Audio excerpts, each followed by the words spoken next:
Hello everyone, welcome back. So in this video, I'm going to show you how you can use your RedotPay physical card for everyday purchases and ATM withdrawals in 2026. Now, first of all, before making any of the payments, you need to make sure that your RedotPay physical card has been activated in the app.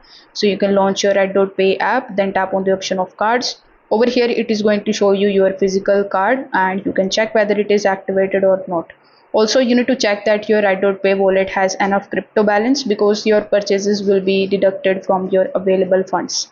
After doing so, when you are paying either at the store or insert, tap or swipe your card at any Visa supported payment terminal, if the transaction required verification, you need to simply enter your card PIN in order to complete that payment. To withdraw the cash, you need to visit to the ATM that accept the Visa cards. Then you need to insert your RedotPay physical card, enter your PIN, choose the withdrawal amount and follow the on-screen instructions. There is no need to manually convert your crypto before withdrawing the cash.